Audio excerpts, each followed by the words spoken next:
një zë që nuk ka hishtur kurrë përballë padrejtësisë, një profesionist me përvojë ndërkombëtare që sot kthehet për të ndërtuar të ardhmen në vendin e vet. Eligert Hima, i lindur në Gramsh, banues në Cerik, me mbi 2 dekada jetë dhe punë në Rom. Hetues privat dhe ekspert sigurie në shërbim të institucioneve italiane në frontin kundër terrorizmit dhe korrupsionit. Kandidat për Këshillin Bashkiak të Romës, sot një shqiptar i angazhuar për ndryshimin në Shqipëri. Zgjedhja më e rëndësishme që ka bërë, rikthimi në atë dhe me nismën Shqipëria bëhet, sepse aty ku nuk ka drejtësi nuk ka shtet, dhe aty ku ka korrupsion nuk ka të ardhme. Me përvojë, integritet dhe vullnet për të vepruar, Eligert Hima është gati të përfaqësojë qytetarët që duan një Shqipëri që funksionon. Zgjidh ndershmërinë, zgjidh forcën e veprimit, zgjidh Eligert Hima. Dua të sjell këtu provojat e mia për ndërtimin e një shteti me drejtësi më të fortë kundër korrupsionit dhe me institucione më të forta. Sepse aty ku nuk ka drejtësi, nuk ka shtet. Aty ku ka korrupsion, nuk ka zhvillim. Prandaj, ju ftoj gjithëve nga data 11 maj, votoni numër 6, votoni Eligert Hima, votoni Nisma Shqipëria bëhet, votoni të ardhmen, sepse Shqipëria vlen më shumë se partia. Të nderuar teleshikues të Berësh TV. Sot jemi në podcastin e radhës, ku kemi të ftuar zotin Eligert Hima, kandidat për deputet në qarkun e Elbasanit e koalicionit Nisma Shqipëria bëhet. Zoti Eligert, përshëndetje. Faleminderit që vini në podcastin ton dhe që pranohet ftesën ton. Kënaqësi jam këtu me ju.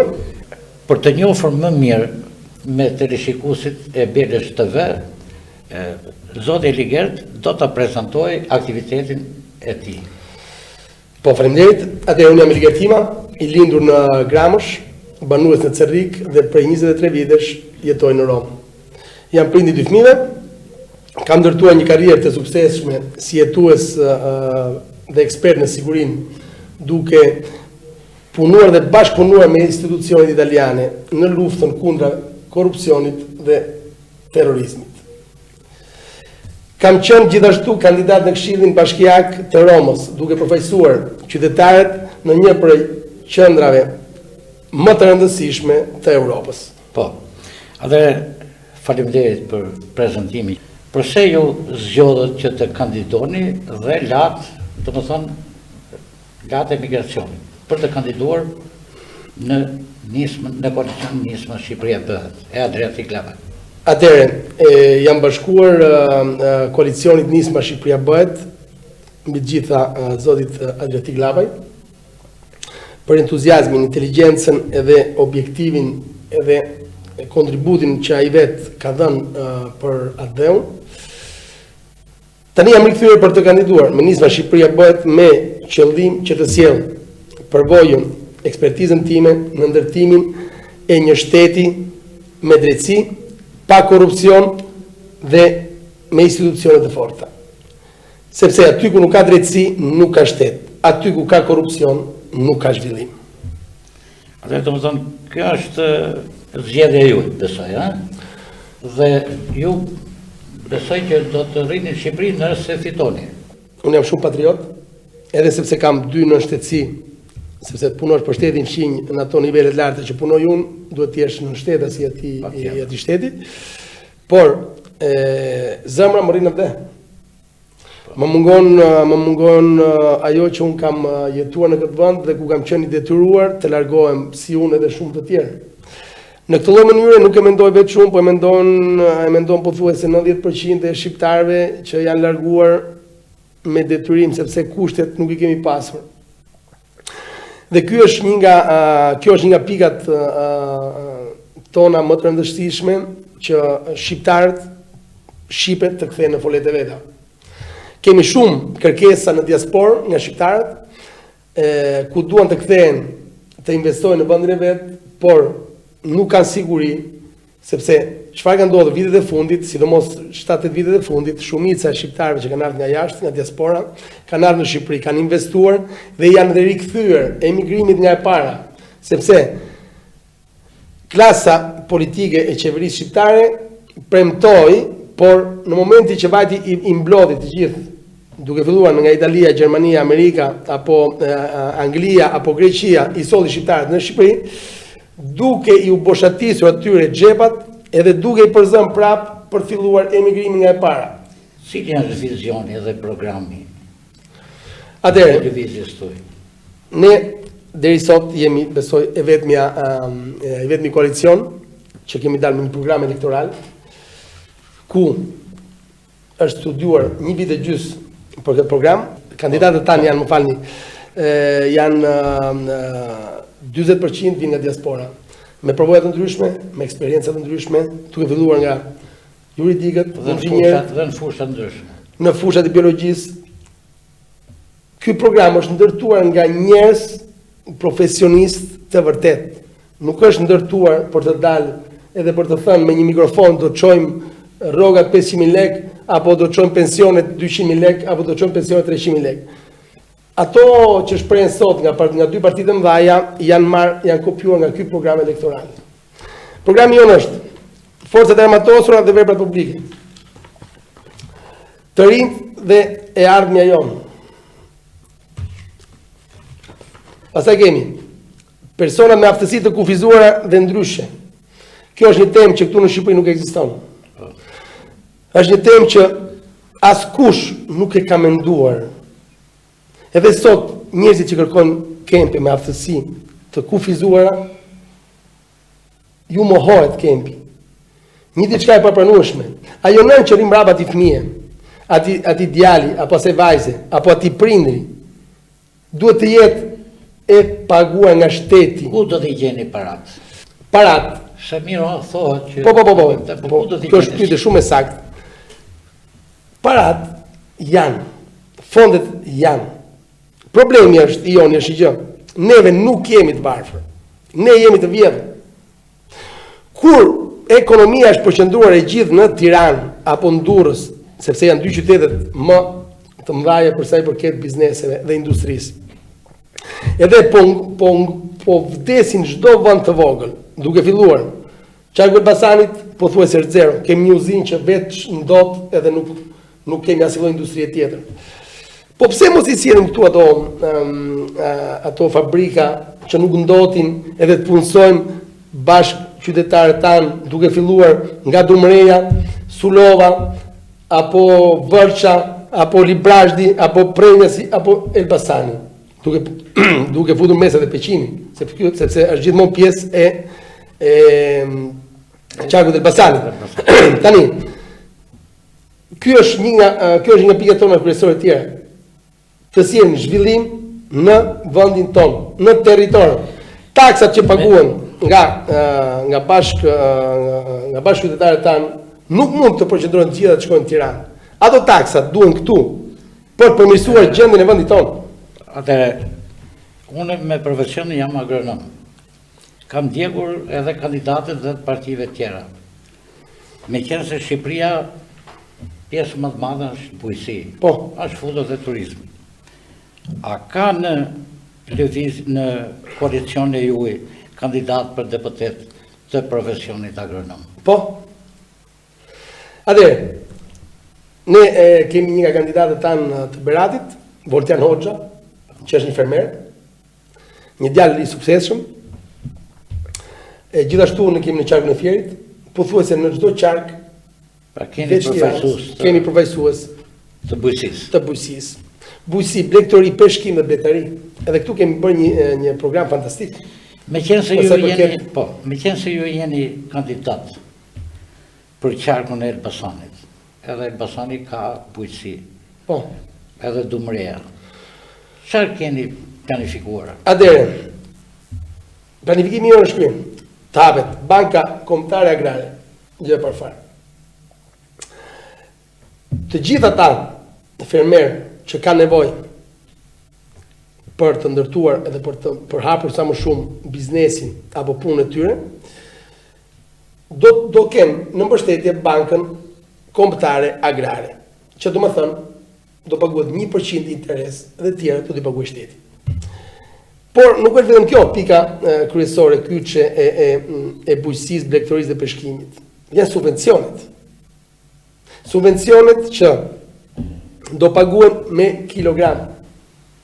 Po mbi njësisë. Po, janë subvencionet që për atë dëm që ti ke pasur apo që ti nuk ke shitur, sot shteti duhet të njohë. Sepse po nuk funksionoi bujqësia, qytetrimi ka ngordhur. Bujqësia e mban në këmbë ekonominë e shtetit, edhe industria. Po industria ecë në nivele të larta, kurse bujqësia rrin terren. Edhe gjatë tjetër duam të ndalojmë hyrjen e mallrave nga jashtë shtetit, po të shesin produktet tona.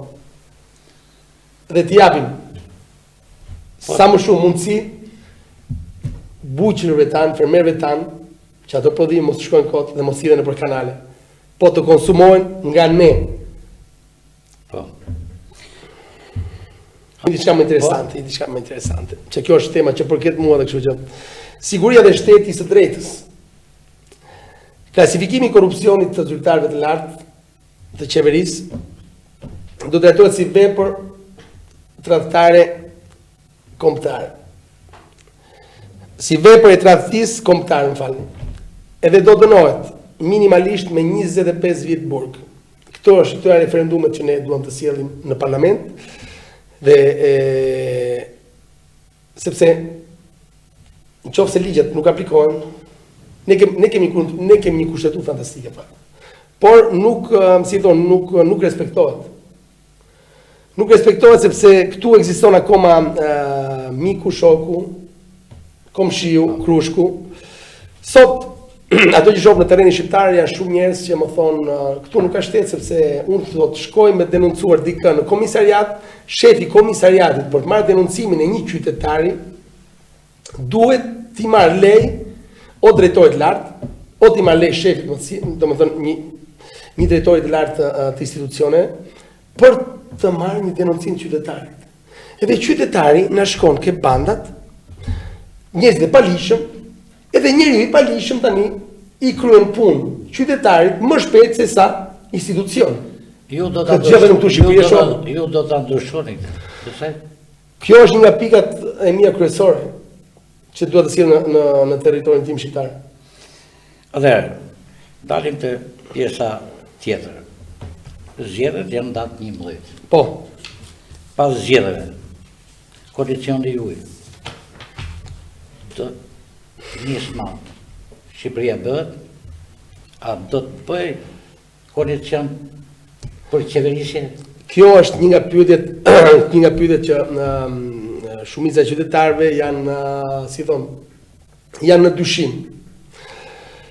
Atëherë, ne nuk merremi me llafe kafeneje, nuk merremi me sekserat e bindjeve dhe ata që janë futur në çdo vend duke mbjellë këtë bindje që neve po vdesim për pushtet. Ne nuk po vdesim për pushtet, ne po vdesim për drejtësi. Ato që i mungon kombit ton. Koalicion, siç e kemi deklaruar dhe shumë herë tjera, ne nuk bëjmë me partitë që janë aktualisht në qeveri dhe partitë që kanë qenë në qeveri. Ne me të vjetrit nuk bëjmë asnjë lloj koalicioni. Partitë e reja ju është dhënë mundësia që të bashkohen me ne, edhe nuk janë bashkuar, sepse e dim shumë mirë pse. Pse jash kur njëri është patrice, njëri dhe patrice tjetrit nuk bashkohen, sepse janë pjesë atij sistemi. Nëse ky sistem nuk shkatërrohet këtë herë, Shqipëria ka marrë fund. Nëse bashkëqytetarët tanë nuk mendojnë këtë herë të ardhmen e fëmijëve të tyre, ky komb ka marrë fund. Prandaj ne kemi qenë të vetmit që dham të drejtën e votës së diasporës. Ku sot këtu dëgjoj akoma që janë të bindur sepse këtë të drejtë nuk e kemi për ne. Në fakt, ekipi i Shqipëria Bëhet ka mbledhur 21.000 firma për të dhënë të drejtën e votës bashkëtetarëve tanë në diasporë. Edhe ndëshkimi i madh sot për qeveritë aktuale do jetë diaspora e para, po do ketë shumë surprizat të tjera në terren, sado që po kërcënohen njerëzit, po më jepen lek nga të gjitha anët, ne kemi besim ne kemi shumë keni mbështetje në diasporë? Shumë. Ne në diasporë kemi shumë mbështetje. Sado që po mundohen edhe atje të mohojnë edhe të shkaktojnë akte që ne mos kemi mbështetje, por diaspora ka qenë e para që na ka thërritur në çdo vend dhe ne kemi bërë mbi 50 takime në diasporë. Duke filluar nga Shtetet e Bashkuara, Europa, edhe të fundit pasaj, fushatën e fundit e kemi bërë në terrenin shqiptar. Ju keni organizuar shumë takime. Shaj kemi ndjekur nëpërmjet televizionit, në rreth dhe jashtë shtetit. Si organizori këto takime? Atëherë, ne takimet, ne shkojmë aty ku na duan. Ku na ftojnë. Për sa i përket diasporës. Ku na ka ftuar, ne kemi shkuar edhe ata kanë qenë organizatorët edhe financiatorët e pagesave. E aktivitetet. Për sa i përket në Shqipëri, janë shumë në çdo vend kërkojnë takimet me zotin Adriatik Llapaj, por Adriatik Llapaj ne një kemi. Nuk mund ta ndajmë në 7 copa tani, ta shpërndajmë çdo ditë.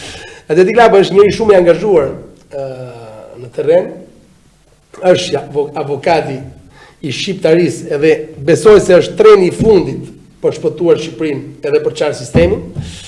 Jo besoj, po jam i bindur për atë që them.